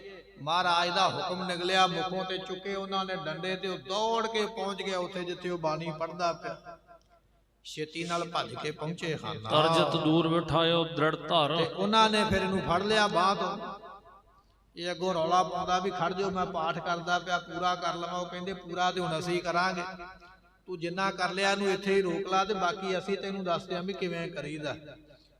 ਗੁਰਬਾਣੀ ਵਾਲੀ ਪੋਥੀ ਫੜ ਕੇ ਰੱਖ ਲਈ, ਤੇ ਦੋ ਸਿੱਖਾਂ ਨੇ ਇਹਨੂੰ ਫੜ ਲਿਆ, ਇੱਕ ਨੇ ਸੱਜਿਓਂ ਤੇ ਇੱਕ ਨੇ ਖੱਬਿਓਂ। ਦੋਨਾਂ ਜਾਣਿਆਂ ਨੇ ਫੜ ਕੇ ਉਠਾਇਆ ਤੇ ਬਾਹਰ ਲੈ ਗਏ ਹਨ। ਸੰਗਤ ਐਂਬਲੋਕ ਬਿਸਮਾਈ। ਜਦੋਂ ਉਹਨੂੰ ਉਠਾਇਆ ਨਾ, ਤੇ ਸੰਗਤ ਨੂੰ ਸਾਰੀ ਨੂੰ ਪਤਾ ਲੱਗ ਗਿਆ, ਜਿੰਨੇ ਦਰਬਾਰ ਵਿੱਚ ਬੈਠੇ ਸੰਗਤ ਹੈਰਾਨ ਹੋ ਗਈ ਵੀ ਮਹਾਰਾਜ ਨੇ ਇਦਾਂ ਤੇ ਕਿਸੇ ਨੂੰ ਨਹੀਂ ਕੁੱਟਿਆ ਤੇ ਨਾ ਕਿਸੇ ਨੂੰ ਕੁੱਟਵਾਇਆ। ਇਹ ਸਿੱਖ ਨੇ ਕੀ ਇਹੋ ਜਿਹਾ ਅਪਰਾਧ ਕੀਤਾ ਵੀ ਮਹਾਰਾਜ ਕਹਿੰਦੇ ਉਹਨੂੰ ਕੁੱਟਣਾ ਕਰੋ। ਸੰਗਤ ਵੇਖ ਕੇ ਹੈਰਾਨ ਹੋਈ ਹੈ। ਕਹਾਂ ਕਰੀ ਗੁਰ ਲਖੀ ਨਾ ਜਾਈ। ਮਹਾਰਾਜ ਕੀ ਕਰਨਾ ਚਾਹੁੰਦੇ ਨੇ, ਕਿਉਂ ਕੁੱਟ ਪਵਾਉਣੀ ਚਾਹੁੰਦੇ ਨੇ, ਕਿਉਂ ਉਹਨੂੰ ਕੁੱਟਿਆ, ਇਹਦੇ ਵਿੱਚ ਕਾਰਨ ਕੀ ਹੈ, ਸਾਡੇ ਤੋਂ ਜਾਣਿਆ ਨਹੀਂ ਜਾਂਦਾ। ਸਿੱਖ ਬਾਣੀ ਪੜ੍ਹਦਾ ਦੱਖਣੀ ਓਂਕਾਰ ਦੀ, ਬਾਣੀ ਵਿੱਚ ਉਹਨੇ ਕੀ ਇਹੋ ਜਿਹਾ ਕਹਿ ਦਿੱਤਾ ਵੀ ਮਹਾਰਾਜ ਕਹਿੰਦੇ ਵੀ ਦੋ ਸਿੰਘ ਜਾਓ ਡੰਡੇ ਲੈ ਕੇ ਇਹਨੂੰ ਸੰਗਤ ਵਿੱਚੋਂ ਬਾਹਰ ਲੈ ਜਾਓ, ਤੇ ਬਾਹਰ ਜਾ ਕੇ ਇਹਨੂੰ ਚੰਗੀ ਤਰ੍ਹਾਂ ਕੁੱਟ ਕੇ ਬਣਾ ਕੇ ਤੇ ਫਿਰ ਸਾਡੇ ਕੋਲ ਲੈ ਕੇ ਆਓ। ਹੁਣ ਸਾਰਾ ਕੁਝ ਹੋ ਤੇ ਸੰਗਤ ਦੇ ਸਾਹਮਣੇ ਰਿਹਾ, ਤੇ ਸੰਗਤ ਇਸ ਗੱਲੋਂ ਹੈਰਾਨ ਹੈ ਵੀ ਮਹਾਰਾਜ ਤੇ ਕਹਿੰਦੇ ਨੇ ਵੀ ਬਾਣੀ ਪੜਨ ਵਾਲੇ ਦੇ ਮਾਰ ਜਮਾਂ ਦੀ ਨਹੀਂ ਪੈਂਦੀ, ਮਹਾਰਾਜ ਤੇ ਜਮਾਂ ਦੀ ਮਾਰ ਤੋਂ ਬਚਾ ਲੈਂਦੇ। ਜਮਾਂ ਦੀ ਮਾਰ ਤੋਂ ਬਚਣਾ ਤੇ ਦੂਰ ਦੀ ਗੱਲ, ਇੱਥੇ ਤੇ ਮਹਾਰਾਜ ਆਪ ਹੀ ਕਹਿੰਦੇ ਵੀ ਫੜ ਕੇ ਇਹਨੂੰ ਮਾਰੋ। ਸੰਗਤ ਇਸ ਗੱਲੋਂ ਹੈਰਾਨ ਹੈ। ਹੁਣ ਗੁਰਮੁਖੋ ਇਹ ਸੰਗਤ ਕਿਵੇਂ ਸਵਾਲ ਕਰਦੀ ਮਹਾਰਾਜ ਜੀਆਂ ਨੂੰ ਵੀ ਮਹਾਰਾਜ ਸਿੱਖ ਨੂੰ ਕਿਉਂ ਕਟਵਾਉਂਦੇ ਪਏ ਹੋ, ਤੇ ਮਹਾਰਾਜ ਅੱਗੋਂ ਜਵਾਬ ਕੀ ਦੇਣਗੇ ਉਹ ਇਤਿਹਾਸ ਬਚਨ ਆਪਾਂ ਕੱਲ ਦੇ ਦਰਬਾਰ ਵਿੱਚ ਫਿਰ ਸਰਵਣ ਕਰਾਂਗੇ। ਗੁਰਬਾਣੀ ਪੜਨ ਦਾ ਮਹਾਤਮ ਕੀ ਹੈ ਔਰ ਗੁਰਬਾਣੀ ਪੜ੍ਹਨੀ ਕਿਵੇਂ ਚਾਹੀਦੀ। ਜਿਹੜੀਆਂ ਜਿਹੜੀਆਂ ਸੰਗਤਾਂ ਬਾਣੀ ਪੜ੍ਹਦੀਆਂ ਪਾਠ ਕਰਦੀਆਂ ਉਹਨਾਂ ਦੇ ਸੁਣਨ ਵਾਲਾ ਇਹ ਬਚਨ ਇਤਿਹਾਸ ਹੈ ਕਿ ਅਸੀਂ ਗੁਰਬਾਣੀ ਨੂੰ ਕਿੰਨਾ ਕੁ ਸਾਫ਼ ਤੇ ਸ਼ੁੱਧ ਪੜ੍ਹਦੇ ਹਾਂ, ਕਿੰਨਾ ਕੁ ਅਸੀਂ ਅਸ਼ੁੱਧ ਪੜ੍ਹਦੇ ਹਾਂ, ਉਹਦਾ ਸਾਨੂੰ ਫਲ ਕੀ ਮਿਲੇਗਾ ਔਰ ਗੁਰੂ ਪਾਤਸ਼ਾਹ ਕਿਵੇਂ ਸਮਝਾਉਣਗੇ ਬਚਨ ਆਪਾਂ ਕੱਲ ਨੂੰ ਇੱਥੋਂ ਅੱਗੇ ਸਰਵਣ ਕਰਾਂਗੇ। ਸਮੇਂ ਦੀ ਸਮਾਪਤੀ ਭੁੱਲਾਂ ਦੀ ਮੁਆਫੀ ਲਿਖੈ ਕਤੈ ਨਾ ਛੁਟੀਐ, ਬਖਸ਼ਣਹਾਰ ਬਖਸ਼ ਲੈ। ਵਾਹਿਗੁਰੂ ਜੀ ਕਾ ਖਾਲਸਾ। ਆਪ ਸੰਗਤਾਂ ਦੇ ਚਰਨਾਂ ਵਿੱਚ ਬੇਨਤੀ ਹੈ ਕਿ ਕੱਲ ਨੂੰ 9:30 10 ਵਜੇ ਗੁਰੂ ਕੀ ਗੋਲਕ ਖੋਲੀ ਜਾਣੀ ਹੈ। ਜਿਨ੍ਹਾਂ ਸੰਗਤਾਂ ਕੋਲ ਸਮਾਂ ਹੋਵੇ ਉਹ ਭਾਈ ਆ ਕੇ ਮਾਇਆ ਦੀ ਗਿਣਤੀ ਕਰਾਉਣ ਦੀ ਕਿਰਪਾਲਤਾ ਕਰਨੀ। ਵਾਹਿਗੁਰੂ ਜੀ ਕਾ ਖਾਲਸਾ।